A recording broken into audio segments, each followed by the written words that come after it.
Hello, good morning बच्चों। कैसे हैं आप सभी? आशा करती हूँ बच्चों आप सभी स्वस्थ होंगे। ठीक है बच्चों। तो बच्चों आज मैंने मेरी पिछली वीडियोस में आपने राग के लक्षण, राग की प्रकृति, राग और ऋतुएं, राग और उसकी जातियों के बारे में पढ़ा है। ठीक है। तो आज से हम नया टॉपिक उसी से रिलेटेड है, वो चीज़ें आपको समझ आ गई। तो आज हम अपना नया टॉपिक करेंगे राग वर्गीकरण। ठीक है, रागों का वर्गीकरण। तो इसमें सबसे पहले हम क्या लेते हैं, इंट्रोडक्शन, जिसको हम परिचय बोलते हैं। वर्गीकरण जो है प्राकृतिक नियमों का एक हिस्सा है। प्राचीन काल से ही प्रकृति के कण कण में आपको वर्गीकरण देखने को मिलता है। इसी तरीके से मनुष्य के अंदर भी उसकी प्रवृत्ति का परिचय भी हमें प्राचीन काल से ही मिलता है। अध्ययन में सरलता तथा ज्ञान बुद्धि के लिए मनुष्य ने अपनी बनाई हुई सभी वस्तुओं का वर्गीकरण विभिन्न नामों से किया है।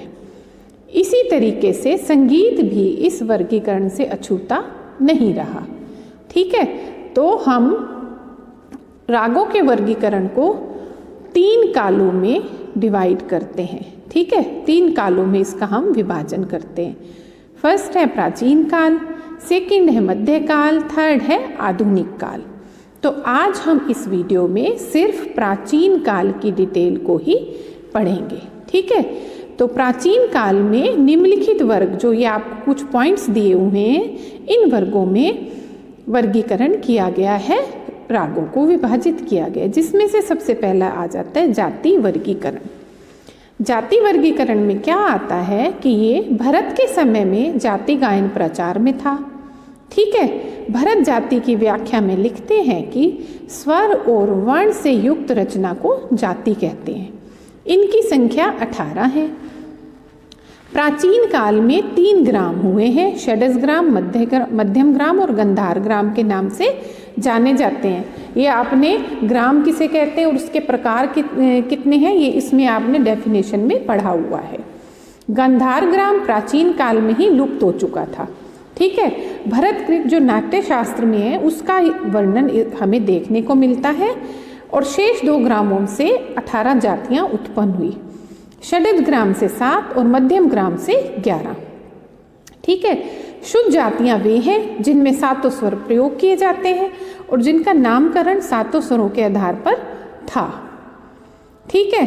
शुद्ध जातियों के लक्षण में परिवर्तन से विकृत जातियों की भी रचना होती है। इसी तरह क्या है, जिस प्रकार आजकल राग गायन प्रचलित है, उसी प्रकार प्राचीन काल में जाति गायन प्रचलित था। यही परिभाषा राग की भी आती है। ये तो हुआ प्राचीन काल का जाति वर्गीकरण। अब हमारे पास सेकंड आ जाता है ग्राम राग वर्गीकरण। ठीक है बच्चों। तो इसमें क्या है, जाति वर्गीकरण के पश्चात ग्राम राग वर्गीकरण का जन्म हुआ। ग्राम राग भी जाति एवं राग की तरह सुंदर तथा गेय रचनाएं थी। प्राचीन ग्रंथ अगर जब हम देखते हैं तो उसमें हमें 3 ग्राम मिलते हैं। ठीक है। और 18 जातियों से कुल 30 ग्राम उत्पन्न माने गए हैं।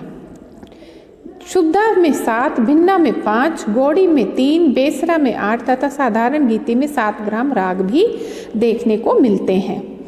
ये ग्राम राग ही आगे चलकर आधुनिक रागों में विकसित हुए। ठीक है। तो क्या है, इस प्रकार रत्नाकर ग्रंथ में कुल 264 राग बताए गए हैं हमारे संगीतकारों के द्वारा।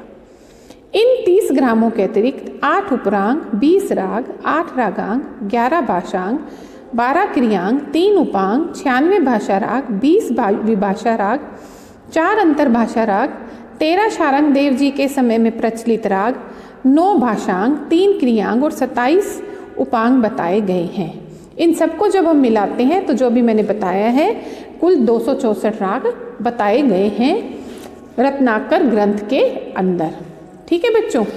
इसके बाद आ जाता है हमारा थर्ड, शुद्ध, छायालग और संकीर्ण राग। ये 3 तरह के राग और बताए गए हैं।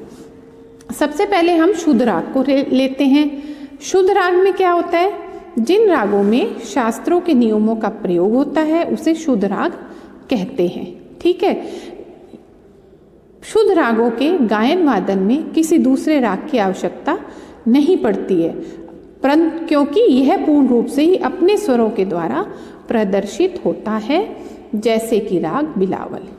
सेकंड आ जाता है राग छायालग। ठीक है, छायालग राग, इसमें क्या है, जब कोई दो रागों के मेल से एक राग बनता है या जिन रागों के गायन वादन में दूसरे राग की छाया दिखाई दे, छाया भी आए, उसे छायालग राग कहते हैं। जैसे राग जयजयवंती में राग देश की छाया देखने को मिलती है।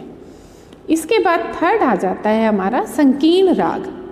संकीर्ण राग क्या है, शुद्ध राग और छायालग राग दोनों के मिश्रण से बनते हैं। जिन रागों में दो से अधिक रागों का मिश्रण होता है उन्हें हम संकीर्ण राग कहते हैं। एग्जाम्पल के तौर पर पीलू और भैरवी संकीर्ण राग के अंतर्गत आते हैं, तथा जिन रागों में ठुमरी गाई जाती है उन्हें भी हम संकीर्ण राग की कैटेगरी में ही लेते हैं। और इन रागों का जो मिश्रण होता है मधुरता के लिए किया जाता है। तो इस तरीके से ये आपका तीसरा कंप्लीट हुआ, शुद्ध, छायालग और संकीर्ण राग। आप प्राचीन काल का नेक्स्ट आ जाता है रत्नाकर के दशविश राग वर्गीकरण। इसमें क्या है, शारंगदेव जी ने जो अपना संगीत रत्नाकर ग्रंथ लिखा है उसके आधार पर अपने समय में प्रचलित समस्त रागों को 10 वर्गों में विभाजित कर दिया गया था। ठीक है, रत्नाकर का 10 निधि राग वर्गीकरण जो है वो इस प्रकार है: ग्राम राग, राग, उपराग, भाषा, विभाषा, अंतर्भाषा, रागांग, भाषांग, उपांग तथा क्रियांग।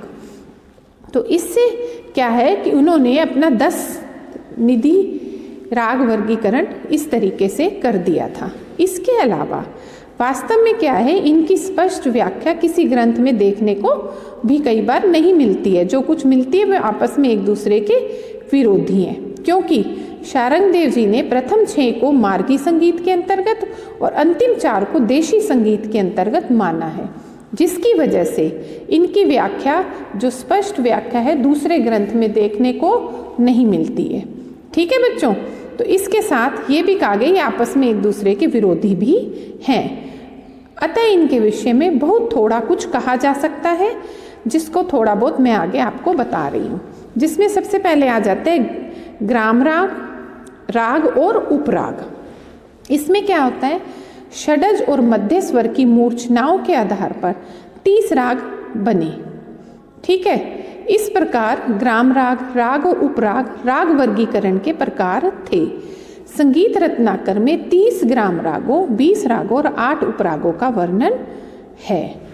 इसके बाद दूसरा आ जाता है भाषा, विभाषा, अंतर्भाषा। ग्राम राग में उत्पन्न गेय रचनाओं में भाषा राग भी सम्मिलित थे।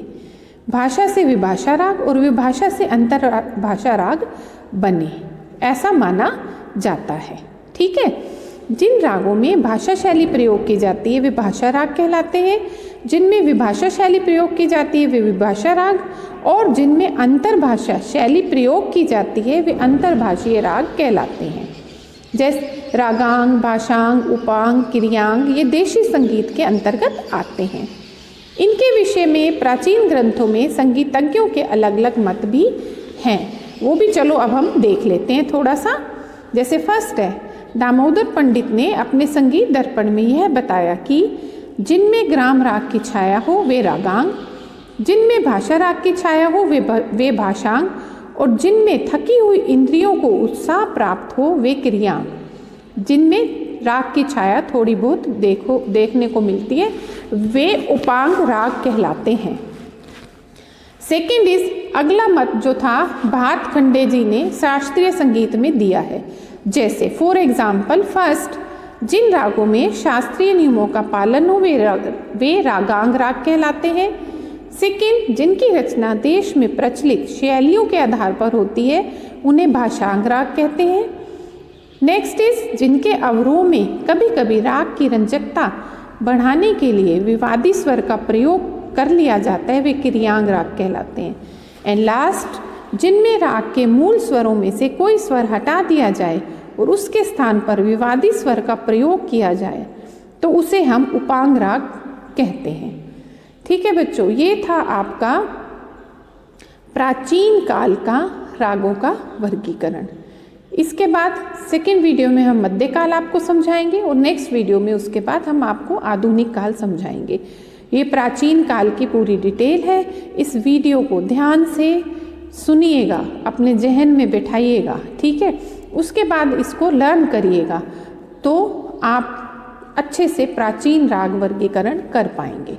ठीक है बच्चों, और जिस तरीके से मैं आपको पॉइंट टू पॉइंट बिल्कुल इजी वे में सिखाती हूँ तो हो ही नहीं सकता आपके फुल मार्क्स ना आए। आप ध्यान से मेरे वीडियो को सुना करिए, समझा करिए और उसको लर्न किया करिए तो आपके 100 आउट ऑफ 100 मार्क्स अवश्य ही आएंगे। ठीक है बच्चों, थैंक यू बच्चों for listening and watching. At last, please subscribe my channel, like, share and comment also. Stay home, stay safe. Bye बच्चों, have a nice day बच्चों, bye.